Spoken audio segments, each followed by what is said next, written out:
Hai guys, video kali ini super duper sangat amat spesial karena saya mau ngerakit gunpla pertama punya saya nih ya, sambil menceritakan beberapa hal dari pertanyaan yang sering banget kalian tanyain. Contohnya kayak kenapa sih bisa suka sama Gundam, atau gunpla pertamanya apa bang, atau ini yang paling sering ditanyain, mulai main gunpla dari kapan. Nah pokoknya di sini saya bakal ceritain nih sambil ngerakit sebuah gunpla yang bikin saya nostalgia banget di sebuah tempat yang sebenarnya tempat ini tuh bagus tapi nggak keurus. Boleh nggak sih kalau saya bilang kota ini tuh nggak berkembang fasilitasnya selama 10 tahun terakhir? Hehe, maaf. Sekarang saya lagi ada di kota Bandung, lebih tepatnya di daerah Cihamplas. Nah, Cihamplas ini tuh core memory gue banget lah. Soalnya dulu bertahun-tahun tiap hari saya lalu lalang lewat daerah sini. Dan tempat yang saya bakal datengin tuh, udah kelihatan nggak sih? Itu namanya Teras Cihamplas, yang katanya nih ya menjadi solusi supaya pedagang-pedagang yang ada di bawah, itu kan biasanya ada di pinggir-pinggir Cihamplas tuh, di lokasi naik ke atas biar nggak terlalu chaos dan tertib kali ya. Emang afah iya? Sebelumnya waktu awal-awal Teras Cihamplas ini dibuka untuk umum, saya udah pernah naik ke atas kok. Terus first impression saya kayak ya oke lah, pedagangnya pada rapih, tertata, lumayan lengkap juga. Terus trafficnya nih yang paling penting, traffic pengunjungnya rame. Soalnya kan mungkin masih awal-awal kali ya. Seiring berjalannya waktu, kata orang-orang sih udah mulai nggak keurus ya. Makanya saya pengen coba naik lagi. Emang iya ya nggak keurus itu? Kalau misalnya iya, kesal juga ya, wasted potensial banget. Tapi saya ngerti kok kenapa orang-orang pada nggak naik ke Teras Cihamplas. Soalnya sesimpel nggak ada apa-apa. Emang ada apa coba di atas? Nggak ada kan? Ini cerita real banget waktu saya OTW ke sini. Jadi kota ini tuh kan nggak punya transportasi umum yang proper ya. Sorry banget. Padahal planningnya waktu itu udah macam Fafifu was-wesos aja. Mana nggak ada eksekusinya satupun yang berhasil. Disclaimer dulu ya. Selama wajib sekolah hampir 12 tahun, saya selalu pakai transportasi umum disambung jalan kaki. Jadi saya tuh ke Teras Cihamplas jalan kaki dari stasiun Bandung. Nah lucunya adalah karena sepanjang jalan tidak ada trotoar yang proper untuk pejalan kaki. Padahal saya tuh udah jalan di trotoar loh. Ya ada aja kehalang sama yang jualan, atau misalnya sama orang yang lagi nongkrong, atau trotoarnya udah hancur. Nah banyak banget momen kayaknya 4-5 kali saya diklakson sama kendaraan yang datangnya dari lawan arah. Bayangin, orang yang jalan kaki pada tempatnya masih diklakson dong sama kendaraan. Gimana coba? Ini sekilas saya lihat, kalau Teras Cihamplas dibilang nggak keurus mungkin iya ya. Tapi fasilitas kayak kursi atau tanamannya entah kenapa masih lumayan layak. Tapi saya coba ya, jalan dari awal pintu masuk sampai ke ujung Teras Cihamplasnya.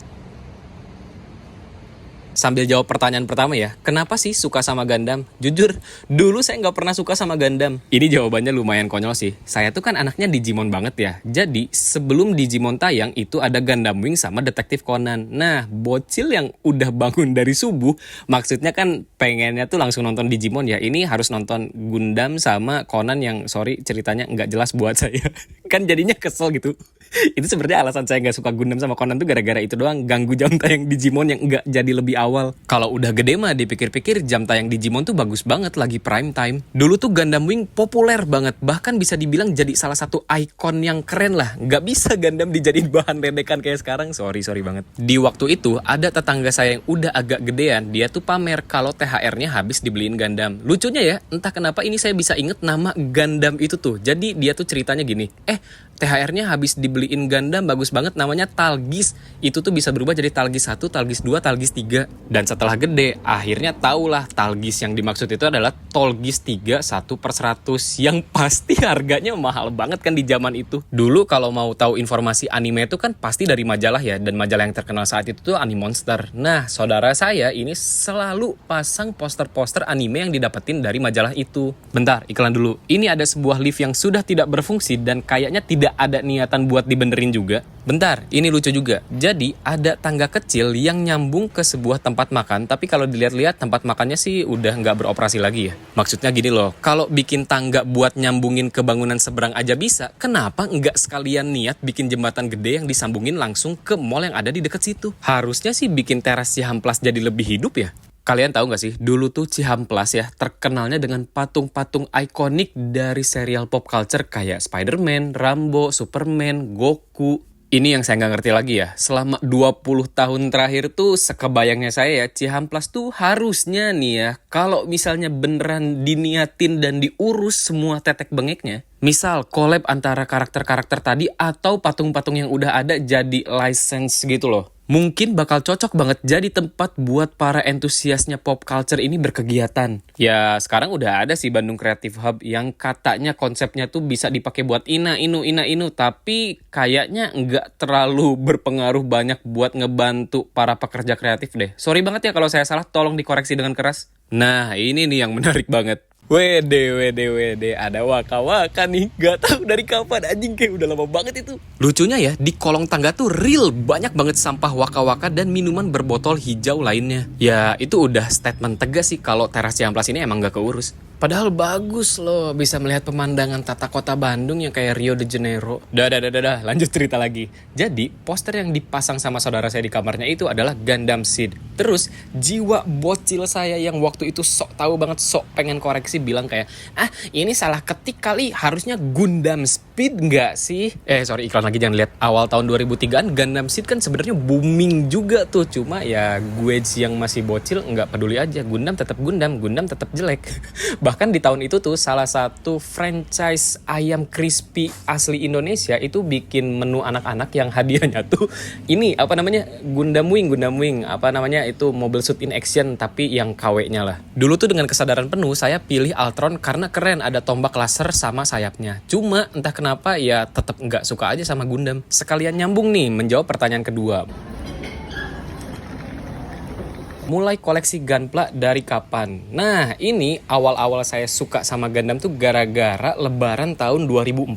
THR saya habis semua dibeliin Tamiya yang mereknya Tamiya. Tiba-tiba tetangga saya dia mengeluarkan 2 robot yang saya nggak pernah lihat, nggak tahu juga itu Gundam. Terus dia tuh menjelaskan gini nih, kalau yang biru ini bagus nih, pedangnya bisa ditaruh di tas. Nah, yang satu lagi ini senjatanya bisa digabungin, yang kanan bisa ke kiri, yang kiri bisa ke kanan. Sumpah ya, pertama kali lihat itu tuh dengan gimmick simpelnya yang cuma ngegabungin weapon di kanan sama di kiri aja udah kayak keren banget gitu. Terus saya nanya kan ke teman saya, ini apa? Ini Gundam gitu. Bukannya Gundam tuh Gundam Wing ya yang ada sayapnya. Terus teman saya tuh ibaratnya kayak sini gue jelasin. Nah akhirnya saya dibawa masuk ke rumahnya nonton VCD di sebuah TV yang lumayan besar. Itu sekitar episode terakhiran dia tuh menjelaskannya gini nih. Yang senjatanya bisa digabung tuh namanya Buster. Tadinya musuh, sekarang udah jadi teman. Terus yang pedangnya bisa ditaruh di tas tadi namanya Strike. Tapi sekarang udah diganti nih sama yang sayapnya warna biru namanya Freedom. Freedom ini tuh punya temen nih yang warnanya merah. Dia tuh sama temennya si Buster. Tadinya jahat, sekarang udah jadi baik. Terus ini yang rambut pink, tadinya tuh dia pacarnya yang warna merah. Cuma sekarang dia udah keren jadi kapten kapal. Anjing, udahlah pokoknya di detik itu saya langsung nanyain, ini harganya berapaan ya? Terus dia bilang kayak 48.000 gitu. Oh lumayan juga ya harganya, sama kayak Tamiya yang merek Tamiya. Ya udah gimana, THR saya udah habis alias harus nabung lagi. Dulu tuh saya nabungnya kayaknya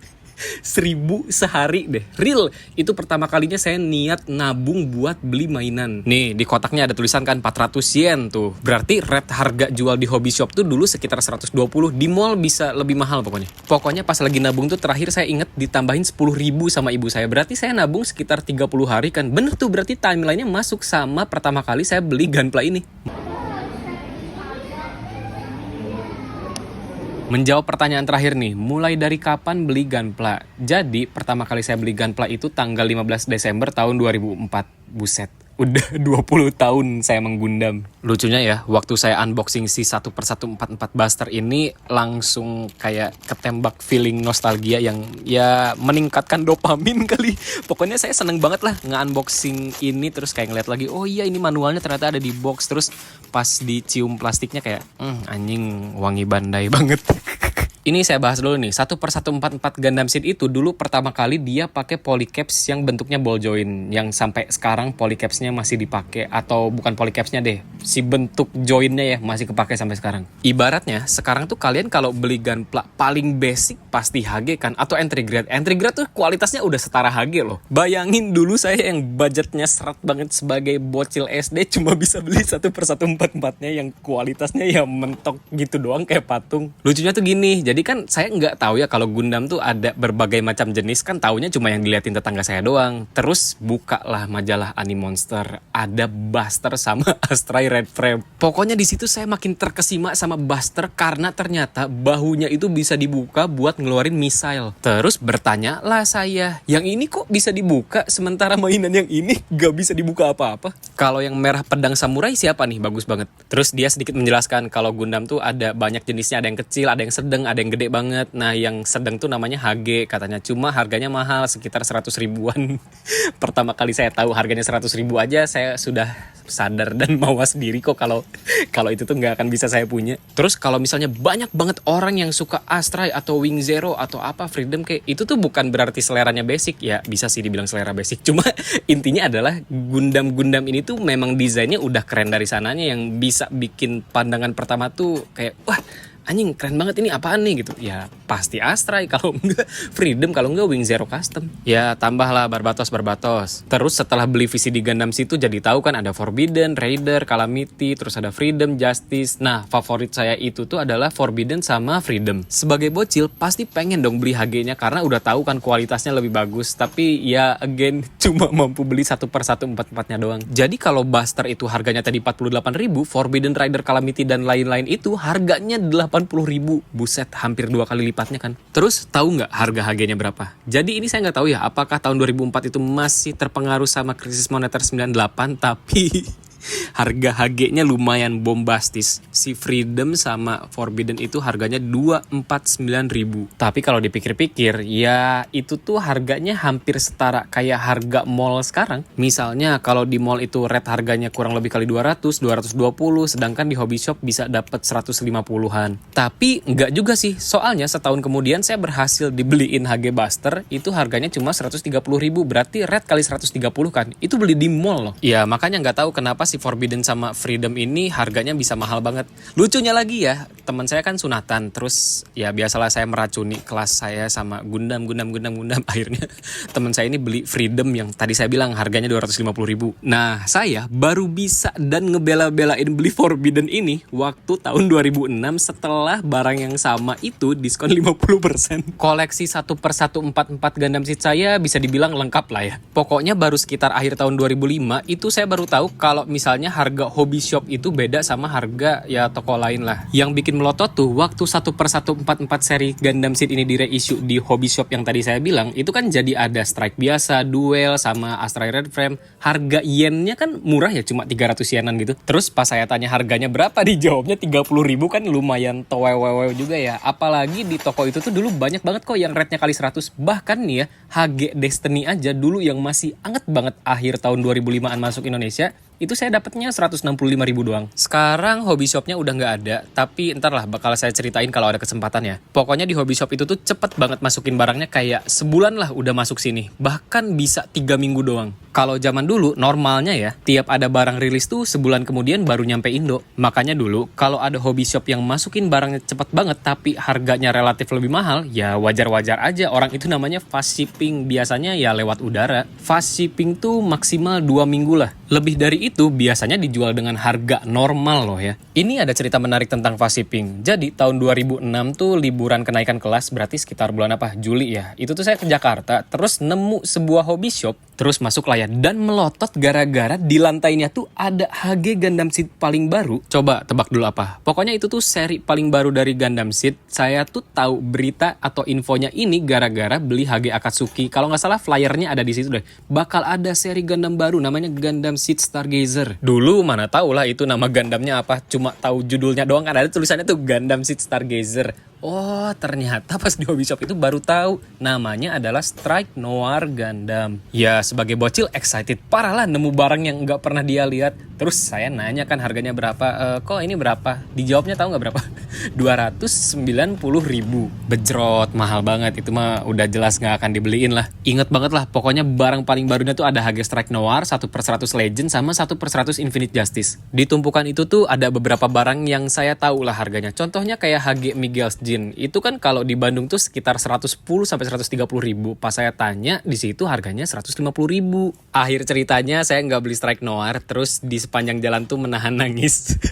Pengennya kan buat hadiah rapot bagus. Terus beberapa hari kemudian ditawarin kayak mau nyari Gundam yang kemarin nggak gitu. Wah itu sumpah saya nyampe Bandung langsung keliling semua hobby shop. Ini lebih lucu lagi nih. Biasanya ada 3 hobby shop yang saya datengin. Pertama di Braga, terus kedua di Ciwolk, yang ketiga di Ranggamalela. Pertama saya ke Ranggamalela dulu. Ya jelas lah ya, di displaynya pasti nggak ada. Terus saya nanya ke yang jaganya kayak, ini ada Strike Noir nggak ya? Kardusnya tuh warnanya merah, bentuknya Strike tapi warna hitam. Oh oh bentar ya dicari dulu. Terus dia tuh nanya ke yang paham Gundamnya kali ya. Terus sama orangnya itu dibilang kayak Strike Noir mah nggak ada, salah kali, bukan Strike Noir, adanya juga Eyeless Strike, Strike Freedom. Terus nyebut-nyebutin semua strike lah. Terus saya sebagai bocil tuh bilang kayak enggak, ini namanya Strike Noir, warnanya hitam, kardusnya merah. Zaman itu nggak ada internet loh ya, dan nggak semua HP punya kamera. Jadi ya pas saya ke hobby shop di Jakarta itu mana sempet atau mana bisa foto-foto. Next ke Ciwok, jawabannya sama, nggak ada juga. Terakhir ke Braga yang barangnya tuh udah pasti up to date. Di sini tuh agak tercerahkan nih. Saya nanya kan ke kokonya, kok ada yang namanya Strike Noir nggak, kardusnya merah gini bla bla bla.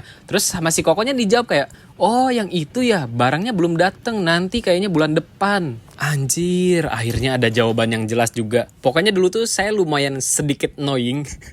Kayak tiap minggu tuh si tokonya pasti saya teleponin nanya kayak Strike Noir udah nyampe belum, Strike Noir udah nyampe belum. Somehow gak tahu kenapa waktu saya follow up di akhir Juli tuh barangnya udah nyampe. Wah, malamnya saya langsung fix OTW ke sana. Ini salah satu core memory yang menurut saya lumayan sedih. Jadi saya tuh nyampe ke hobby shopnya malam banget sekitar jam 9-an. Tokonya udah mau tutup, terus itu tuh hujan gede badai. Barangnya ada, baru banget dibungkusin pakai plastik.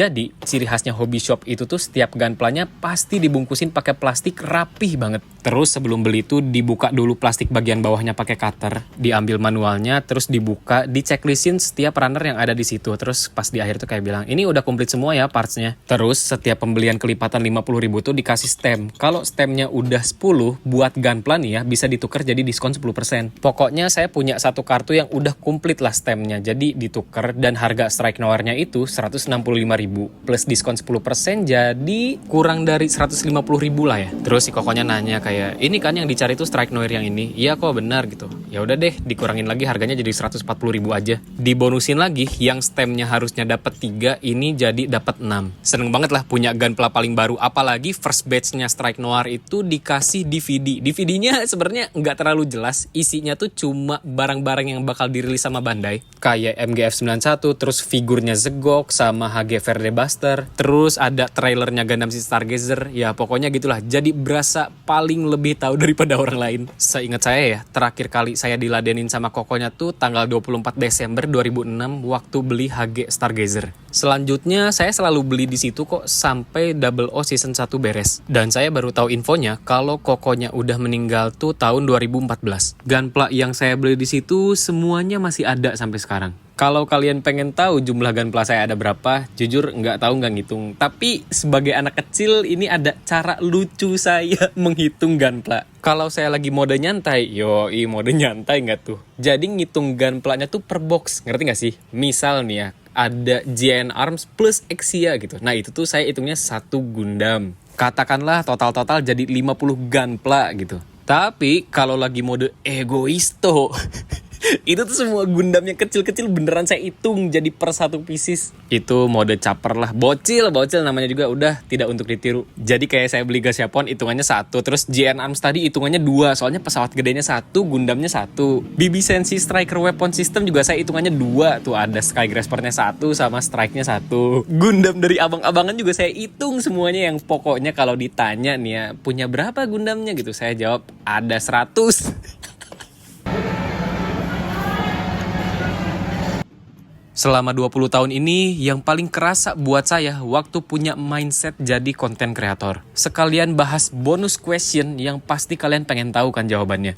Buat kalian yang belum tahu, statement dari awal saya ngonten tuh masih sama. Tidak menormalisasikan pembajakan, tidak merekomendasikan, dan tidak mensupport barang bajakan. Wah, kalau udah denger gini-gini, biasanya pada semangat buat mancing nanya dong, Bang, punya bootleg atau enggak? Jawabannya, pasti punya dong, selama kalian masih hidup di negara berkembang atau kasarnya negara dunia ketiga, dan ekonomi kalian biasa-biasa aja, enggak yang tajir mampus.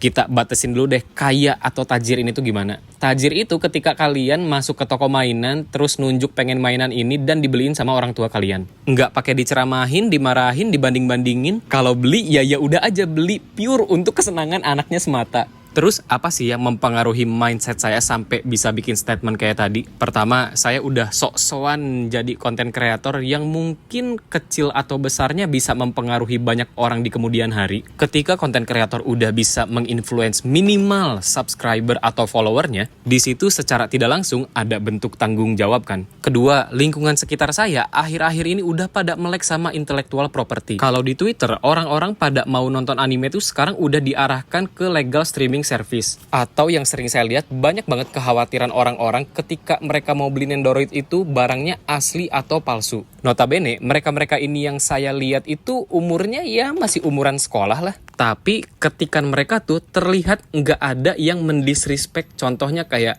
ntar lah tunggu Nendo ini di bootlegin aja. Dan nggak ada kebanggaan dari mereka ketika mereka mengkonsumsi media atau barang bajakan. Ngelihat kayak gitu, saya jadi mikir lah, oh iya ya ternyata yang kelahiran tahun 80 sampai 90-an tuh cenderung tidak terlalu peduli media dan barang yang mereka konsumsi. Biasanya kan mereka-mereka ini menilai barangnya worth atau enggak tuh dari daya beli mereka. Ya bayangin aja di dunia yang udah modern ini, ketika orang-orang yang kayak gitu punya kekuatan untuk menginfluence, ya yang ngikutin juga nggak akan jauh kelakuannya dari kayak gitu. Makanya saya selalu bilang, normalisasi pembajakan aja udah aneh. Ya masa mau kayak gitu terus? Kalau zaman dulu saya ngegundam, sesimpel nggak ada yang ngasih tahu tentang baik buruknya intellectual property ini.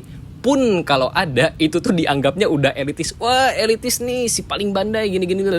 Ketika sekarang saya udah punya sedikit kekuatan untuk menginfluence, ya kenapa saya nggak ngasih tahu mindset saya ini ke kalian? Kalau ada yang nggak setuju sama saya, sesimpel nggak usah nonton, nggak usah komen, dan jangan ngerecokin hobi saya. Yang ketiga, apakah barang bootlegnya masih ada atau enggak? Ya jelas masih ada lah, emang mau dikemanain. Cuma sekarang saya udah nggak punya kebanggaan buat punya barang-barang ini nih. Sekarang sih udah saya taruh di satu kotak yang nggak akan saya ceritain juga dan di hype-hypein kayak dulu aku belinya gini nggak akan. Ya udah hilang kesenangannya, udah jadi barang gak guna aja. Semua gunpla palsu yang saya punya sekarang saya udah punya bandainya kecuali satu, SD Go&O dari Bujin Kirahagane. Please banget reisunya masuk Indonesia dong. Ya saya sih sangat amat berharap ya semua penonton Marapolet Zerotsu tuh satu frekuensi, jadi biar kita sama-sama bisa menikmati hobi ini. Oh iya, ini Busternya sengaja nggak saya rakit rapih karena biar bisa bikin kesan ngerecreate rakitan saya zaman dulu. Tapi sekarang mending sih udah pakai nipper, jadi kan lebih agak halus potongannya. Kalau zaman dulu ya jelas lah sebagai bocil saya langsung potekin dari runner tok gitu yang udah pasti